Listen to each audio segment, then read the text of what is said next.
Channel easy learning accounts. इस video में हम नया चैप्टर स्टार्ट करेंगे, रिटायरमेंट ऑफ द पार्टनर। नाम से ही लग रहा है रिटायरमेंट ऑफ अ पार्टनर, मतलब पार्टनरशिप फर्म से अगर ए, बी और सी हम अज्यूम कर लेते हैं पार्टनर्स काम कर रहे थे, तो किसी रीजन की वजह से ए पार्टनर या बी पार्टनर या सी पार्टनर कोई भी पार्टनर रिटायर हो जाए, मतलब अपनी पार्टनरशिप फर्म में जो उसकी शेयरिंग थी वो उससे हट रहा है और अब जो वो वहां का एग्जिस्टिंग पार्टनर नहीं है और वो फर्म से जा रहा है, तो इसको कहते हैं रिटायरमेंट ऑफ अ पार्टनर। याद रखिएगा, जैसे admission of the partner section 31 of Indian partnership act 1932 में रीड किया जाता है, वैसे ही retirement of the partner section 31 में एडमिशन और 32 में रिटायरमेंट ऑफ द पार्टनर। याद रखिएगा, राइट। अब रिटायरमेंट कब होता है इसके बारे में थोड़ा सा रीड कर लेते हैं। अ पार्टनर में रिटायर फ्रॉम द फर्म, एक पार्टनर फर्म से रिटायर हो सकता है इफ, पहली condition, if there is any agreement to that effect. For example, अगर ए, बी और सी तीन पार्टनर्स काम कर रहे हैं और बेटा पार्टनरशिप डीड में पहले ही ये एग्रीमेंट है कि पर्टिकुलर वर्क करने के बाद ए पार्टनर फर्म से रिटायर हो जाएगा, दैट मीन्स उनकी एग्रीमेंट में ही ये मेंशन है। तो अगर एग्रीमेंट में ये बात मेंशन होती है, ये पहले से आइडेंटिफाइड है, तो वो पार्टनर अपनी उसी टाइम पर रिटायर हो जाएगा। तो ये पहली कंडीशन है। दूसरी condition, if the partnership is at will, अगर जो पार्टनरशिप है, जैसे हमने क्लास 11th की बिजनेस स्टडीज में पढ़ा था द टाइप्स ऑफ पार्टनरशिप, तो हमारी कई तरीके की पार्टनरशिप थी, उसमें एक थी partnership at will. That means मेरी खुद की इच्छा से करने वाली मेरी partnership, my will, according to my own will. मतलब अगर मेरा मन नहीं है पार्टनरशिप में कंटिन्यू करने का, so by giving one notice to the existing partner I can retire myself from my partnership firm. If the partnership is at will, by giving a notice to the existing partner of his decision to retire. So these are the conditions of the retirement of a partner. एक partner कैसे कैसे retire हो सकता है, एक बार और revise कर लेते हैं। अगर पार्टनरशिप फर्म में ये एग्रीमेंट है, दूसरा अगर पार्टनरशिप एट विल है और according to the will of the person he want to retire from the firm, so by giving a legal notice, by giving a proper legal notice to the existing partner, he can retire himself, he can came out from the partnership। एक बात याद रखिएगा, जब भी partnership, for example A, B और C की partnership है और मान लो बी पार्टनर उसमें से रिटायर हो रहा है, तो बेटा जो हमारा फ्यूचर प्रॉफिट शेयरिंग रेशियो था वो चेंज होके नए रेशियो में कन्वर्ट हो जाएगा, होगा ना। तो पुराना रेशो चेंज हो रहा है और नए प्रॉफिट शेयरिंग में कन्वर्ट हो रहा है, तो ये वही पॉइंट हो गया रिकॉन्स्टिट्यूशन ऑफ पार्टनरशिप, जो हमने स्टार्टिंग में आपको change in profit sharing ratio में मैंने डेफिनेशन कराई थी, रिकॉन्स्टिट्यूशन ऑफ पार्टनरशिप। उसमें कई कंडीशंस थी, change in profit sharing ratio जहां पर ना कोई पार्टनर जा रहा था ना कोई पार्टनर आ रहा था, अमंग पार्टनर्स ही फ्यूचर प्रॉफिट चेंज हुआ था, तो हमने उस चैप्टर में भी रिकॉन्स्टिट्यूशन ऑफ पार्टनरशिप का पहला पॉइंट पढ़ लिया था। उसके बाद चैप्टर 4 में मैंने आपको एडमिशन ऑफ द पार्टनर पढ़ाया, उसमें भी रिकॉन्स्टिट्यूशन हुआ। क्यों? क्योंकि जो पिछला प्रॉफिट शेयरिंग है वो चेंज होके न्यू प्रॉफिट में कन्वर्ट हो रहा था, तो कहीं ना कहीं पार्टनरशिप फर्म का जो प्रॉफिट शेयरिंग था वो रिकॉन्स्टिट्यूट हो रहा था। Similarly in this chapter also जो प्रेजेंट पार्टनर्स प्रॉफिट शेयर कर रहे हैं उनका भी प्रॉफिट चेंज होके, प्रॉफिट शेयरिंग चेंज होके न्यू पार्टनरशिप के प्रॉफिट शेयरिंग में कन्वर्ट हो रही है। तो यहाँ पर भी है reconstitution of partnership, because the old partnership agreement ends and the new agreement exist among the partners. For example, मैं यहाँ पर एग्जाम्पल बता देती हूँ कि ए, बी और सी तीन पार्टनर्स है, उनका शेयर है 3:2:1। अगर मैं इसको फ्रैक्शन में चेंज करूंगी 3, 2, 5 और 1, 6, 3/6, 2/6, 1/6। अगर मैं कहूं कि मेरा एक पार्टनर रिटायर हो गया, मतलब सी रिटायर हो गया, तो न्यू रेशियो क्या हो जाएगा? 3:2, 3/5, 2/5। That means our old ratio is 3:2:1 and our new ratio is Now we find that the old ratio changes to the new ratio. This is only known as reconstitution of the partnership fund, where the old profit changes to a new. अब ज्यादा theory में हम दिमाग नहीं लगाएंगे, हमने केवल पढ़ा रिटायरमेंट क्या है, रिटायरमेंट किस सेक्शन के अंदर है। एक चीज और याद रखिएगा, रिटायरमेंट में लायबिलिटीज कैसे होती हैं। तो दो लायबिलिटीज हो जाती है रिटायरिंग पार्टनर की, एक रिटायरमेंट से पहले, एक रिटायरमेंट के बाद। रिटायरमेंट से पहले जैसे मैं रिटायर हो रही हूँ अपनी फर्म से, तो रिटायरमेंट से पहले भैया मुझे जिस चीज का देना होगा, जो पेमेंट देना है किसी थर्ड पार्टी का या कोई भी लायबिलिटीज मेरे सामने मेरे रिटायरमेंट से पहले है, वो मुझे पे ऑफ करनी पड़ेगी। इवन जो पैसा मुझे फर्म से मिलना है बिफोर माय रिटायरमेंट, वो मुझे मिलेगा ही मिलेगा। और बेटा after the partnership retirement, in the partnership after the retirement भी लायबिलिटी होगी रिटायरिंग पार्टनर की। कब तक? जब तक उसको लीगल नोटिस रिटायरमेंट का ना मिल जाए, राइट, तब तक वो थर्ड पार्टी के लिए लायबल है, उसको पे करेगा, क्योंकि थर्ड पार्टी से अभी उसको नोटिस नहीं दिया है कि he is retiring from the firm. तो रिमेंबर दिस, इस बात को भूलिएगा मत। रिटायरमेंट में इस बातों को याद रखना, liability of the retirement partner section 32(2) section 32(2) कहता है कि अगर partner unless and until he retires he have to pay all the liabilities to the third party. एक बार मैं आपको एक बात अलग से बता देती हूँ, जैसे रिटायरिंग पार्टनर रिटायर हो गया और रिटायरमेंट के टाइम पर जो भी उसे पेमेंट मिलना था वो अभी फर्म से मिला नहीं है। इन दिस केस अगर इस बीच जब तक पेमेंट फर्म दे रही है उसको, अगर फर्म कुछ कमाती है, कोई एक्स्ट्रा प्रॉफिट आता है, तो उसमें भी थर्ड पार्टी मतलब रिटायरिंग पार्टी को वो पेमेंट मिलेगा। क्यों मिलेगा? क्योंकि अभी पूरी फर्म ने उसका फुल पेमेंट नहीं किया है। तो ये बात अलग से याद रखिए कि unless and until retiring partner has been paid fully by the firm, he is liable and he is also able to attend all the profits of the firm। इस बात को भूलना मत, राइट। ज्यादा चीजों पे नहीं घुसेंगे, ज्यादा थ्योरी पे नहीं घुसेंगे, मेन पॉइंट्स हमने समझ लिए, बस अब आगे बढ़ेंगे। सबसे पहले हम सीखेंगे कि न्यू प्रॉफिट शेयरिंग कैसे निकालते हैं और गेनिंग रेशियो कैसे निकालते हैं। गेनिंग क्यों? अरे भाई तीन पार्टनर्स 6 रोटी खा रहे थे, अब वही 6 रोटी 2 पार्टनर्स को खानी है, तो रिमेनिंग पार्टनर्स को तो प्रॉफिट ही होगा, गेन होगा। तो याद रखना, एडमिशन में पार्टनर सेक्रीफाइस करते हैं और रिटायरमेंट में पार्टनर्स एग्जिस्टिंग पार्टनर गेन करते हैं, गेन। तो ठीक है, तो हम गेनिंग रेशियो कैसे निकालेंगे और न्यू रेशियो कैसे निकालेंगे वो सीखेंगे कुछ क्वेश्चन से। तो देखते हैं, मैंने बोर्ड पे कुछ क्वेश्चंस लिखे हुए हैं। ये retirement of the partner page number 6.54 back questions दे रखे हैं बेटा। मैंने 4 क्वेश्चंस लिखे हुए हैं, हर तरीके का एक क्वेश्चन लिखा है, आप इसको ध्यान से देखेंगे और इसे कैसे सॉल्व करना है इसके तरीके को भी सीखेंगे। ठीक है, तो मैं इसे बुक को ना पढ़ के मैंने क्वेश्चन नंबर आइडेंटिफाइड किए हुए हैं, मैं पेज नंबर भी लिख देती हूँ 6.54, राइट। तो 6.54 का question number 1, question number 7, question number 10 and question number 11 लिखा हुआ है।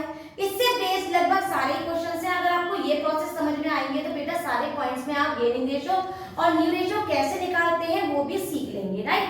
तो मुझे बुक की कोई जरूरत नहीं है, आप सिर्फ बोर्ड पे देखिए। 2 फॉर्मूले हम ध्यान रखेंगे, एक तो क्या है, new ratio is equal to old ratio plus gaining ratio.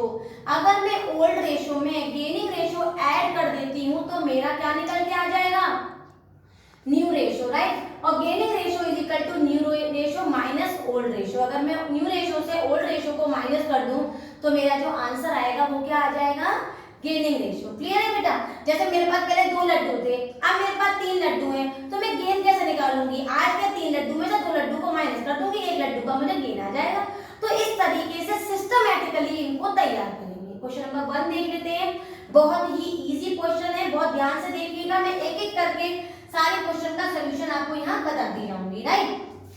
A ratio B ratio C, A ratio B ratio C is equal to, proportion दे रखा है बेटा 1/2, 2/5 और 1/10। पहले क्या करेंगे, इनको हम रेशियो में कन्वर्ट करेंगे। तो ऐसे ले लिया 10 को इससे किया, हमारा आ गया 5, किया 2 और इससे किया तो बेटा ये आ गया 1, 5:4:1। अगर मैं अब इसको रेशियो में कन्वर्ट करूं या प्रोपोर्शन में कन्वर्ट करूं तो 5/10, 4/10 और 1/10, 5, 4, 9 और 1, 10। आगे देखिए वो कह रहे हैं सी रिटायर्स, जो पार्टनर रिटायर होगा। लॉन्ग क्वेश्चन में भी याद रखिएगा, रिटायरिंग पार्टनर को इस तरह से symbol right. Calculate the new ratio, जो पार्टनर रिटायर हो जाता है उसे बिल्कुल छुपा देते हैं, तो न्यू रेशो क्या हो गया, new ratio is equal to 5:4। Easy था ना क्वेश्चन, पता नहीं चला कब हो गया। ध्यान से देखिए एक बार और, इसको प्रोपोर्शन में था रेशो में कन्वर्ट किया, रेशो में कन्वर्ट करने के बाद आइडेंटिफाई किया कौन सा पार्टनर रिटायर हुआ, जो रिटायरिंग हो गया पार्टनर उसको छुपा दो, जो रिमेनिंग बचा वो हो गया हमारा न्यू रेशो। तो new ratio is equal to 5:4। Clear है बेटा, इजी है, बहुत इजी है ना, वेरी गुड। अगला देखिए पॉइंट, क्वेश्चन नंबर 27 है, वो कह रहा है कुमार, लक्ष्य, मनोज एंड नरेश। कुमार, लक्ष्य, Manoj and Naresh, short form लिख देती हूँ इसकी, 3:2:1:4, 4 5 6 7 8 9 10। तो इनका प्रोपोर्शन हो गया, मैंने इनका ओल्ड रेशो लिख दिया। आगे क्या कह रहे हैं, कुमार रिटायर्स, मतलब ये कुमार रिटायर हो गया, जो रिटायर होगा उसको हमेशा राउंड लगा लेंगे तो कभी गलती नहीं होगी। आगे बढ़े, एंड हिज शेयर, कुमार का जो शेयर इज टेकन बाय लक्ष्य, लक्ष्य ने ले लिया उसका share, and Manoj in the ratio of 3:2। मतलब अगर मेरे पास 5 लड्डू हैं तो उसका 3 लड्डू एक ने ले लिए और 2 लड्डू एक ने ले लिए, मतलब तीसरे बंदे को कुछ भी नहीं मिला। कोई बात नहीं है, जो मिला है वो पुराने पार्टनर्स में ऐड कर देंगे। तो इस वाले पार्टनर का हम पहले रेशो निकालेंगे 3/5। ये किसको मिल गया बेटा, ये मिला है हमारे लक्ष्य को, ठीक है, गेन हो गया। और इसका 3/10 का 2/5 किसको मिला है, हमारे किसको मिला है बेटा, 9 सॉरी, यहाँ आंसर निकाल लेते हैं इसका, 9/50, राइट, ये लक्ष्य को मिला है। और इसका 3 2 6 और ये 50, ये किसको मिला है, हमारा मनोज को। तो मिला है, मिला माने गेन, तो gaining ratio is equal to 9:6। इसको सिंप्लीफाई करूं तो मैं कह सकती हूँ 3:2। क्लियर है। लेकिन क्वेश्चन कह रहा है कि इसमें न्यू रेशियो भी निकालो, क्वेश्चन कह रहा है कि इसके संग न्यू रेशियो भी निकालो, गेनिंग रेशियो आ गया 3:2। अब मैं न्यू रेशियो कैसे निकालूंगी, ध्यान से देखिएगा। अगर मैं पुराने शेयर में इसको ऐड कर दूं गेनिंग रेशियो को, तो ध्यान से देखिएगा बेटा, एल्स न्यू रेशियो मतलब लक्ष्य न्यू रेशियो, मतलब ओल्ड रेशियो कितना है 2/10 और न्यू गेनिंग रेशियो कितना है बेटा इसका 9/50। ठीक है बेटा। अच्छा, दूसरा बंदा कौन है हमारा, दूसरा है हमारा मनोज। तो मनोज का न्यू शेयर निकालने के लिए मनोज का ओल्ड शेयर कितना है, हमारा मनोज का ओल्ड शेयर 1/10 और मनोज ने गेन कितना करा है 6/50। तो इनका एलसीएम निकाल के इनका आंसर सॉल्व कर देंगे। एलसीएम आएगा 50 को इसे क्या 5 2 10 प्लस 9, ये हो गया 19/50। सिमिलरली इसका भी एलसीएम ले लेंगे और ये आ जाएगा 5 प्लस 6 इज इक्वल टू 11/50।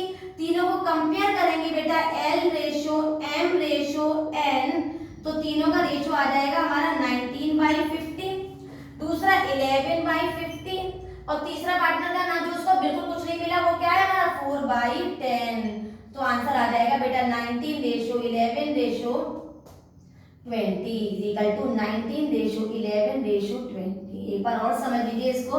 हमारे पास 4 पार्टनर्स थे, हमारा एक पार्टनर चला गया, जो पार्टनर गया वो अपने शेयर का 3/5 लक्ष्य को दे गया और अपने शेयर का 2/5 मनोज को दे गया।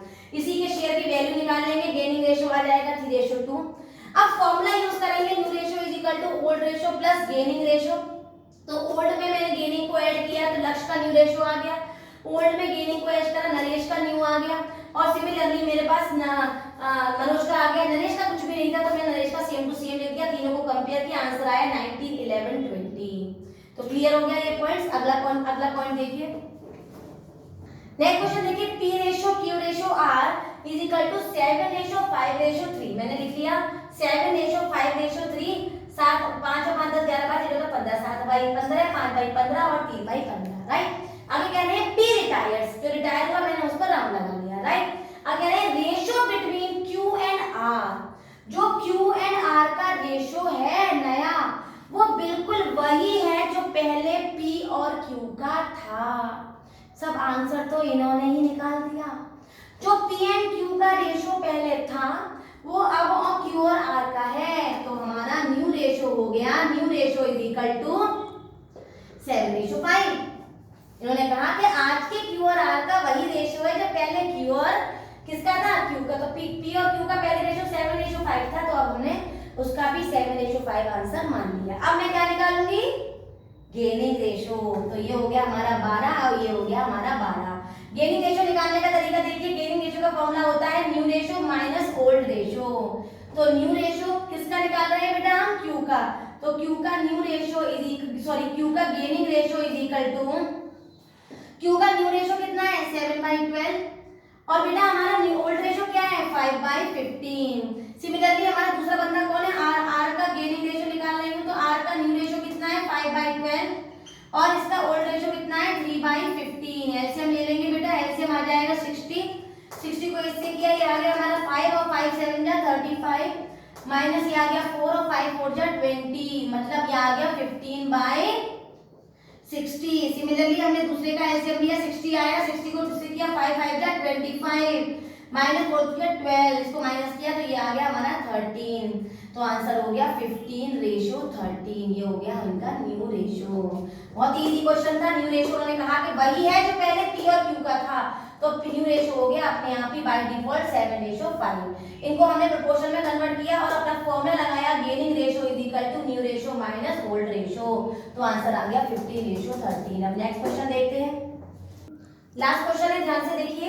मुरली, Naveen and Om Prakash sharing the इनका जो रेशो है प्रोपोर्शन में दिया हुआ है 3/8, 1/2 और 1/8। आगे देखिए, Murli retires and surrender. Murli retire हुआ, उसने सरेंडर किया 2/3 of his share in favour of Naveen और remaining in favour of Om Prakash. बेटा किसी को भी अगर हम 2/3 शेयर दे रहे हैं तो रिमेनिंग शेयर कितना होगा 1/3। कई बच्चे इसको एलसीएम लेके करते हैं। आप हमेशा याद रखना, जैसे कोई आपसे 11/20 का रिमेनिंग पूछे तो 20 में से 11 को माइनस कर देना, रिमेनिंग कितना आएगा बेटा 9/20। ऐसे आप मुझे बताइए 7/8 का रिमेनिंग क्या होगा, अरे भाई 8 में से 7 को माइनस कर दो 1/8 होगा। ऐसे 2/3 का रिमेनिंग क्या होगा, 3 में से 2 को माइनस कर दो 1/3 होगा। ऐसे 4/6 का रिमेनिंग क्या होगा, 6 में से 4 को माइनस कर दो 2/6 होगा। तो ये शॉर्टकट हमेशा याद रखिएगा, अगर डिनोमिनेटर में से न्यूमरेटर को माइनस कर दें तो वो कॉमन न्यूमरेटर बन जाता है, डिनोमिनेटर कॉमन ही रहता है। एक बार लास्ट जो बता दीजिए 1/9 का रिमेनिंग क्या होगा 8/9 होगा। That's it. ओके, तो अब हमें क्या करना है, हमें इतना एलसीएम ले लेंगे क्योंकि इनको कॉमन डिनोमिनेटर में ले आते हैं। तो ये हो गया मेरा 3, ये हो गया बेटा 4 और ये हो गया हमारा 1। तो 3:4:1 दैट इज 3/8, 4/8 एंड 1/8। ठीक है बेटा। अब इसमें रिटायर कौन हुआ है, मुरली। तो मुरली रिटायर हो गए। मुरली के रिटायर होने के बाद क्या बोला कि जो मुरली का 3/8 शेयर है, जो मुरली का 3/8 शेयर है उसका 2/3 तो ले लिया किसने बेटा, नवीन ने। तो 6/24 तो नवीन ने गेन कर लिया और उसका रिमेनिंग मतलब 1/3 मतलब 3/24 ले लिया किसने बेटा, किसने, ओम प्रकाश ने। तो इनका गेनिंग कितना हो गया 3:6:3 मतलब 2:1 इज देयर गेनिंग रेशो। एक बार और देख लीजिए 6/24 और 3/24, इसको 2:1 में मैं सिंपलीफाई कर दूंगी तो 2:1 हो गया बेटा गेनिंग रेशो। अब न्यू रेशो निकालने का बहुत छोटा सा फॉर्मूला लगाएंगे, new ratio is equal to old ratio plus gaining ratio. सबसे पहले निकाल रहे हैं हम नवीन का न्यू रेशो, बहुत आसान है, हो गया। ओल्ड रेशो कितना है नवीन का 4/8 और हमारा गेन कितना है नवीन का 6/24।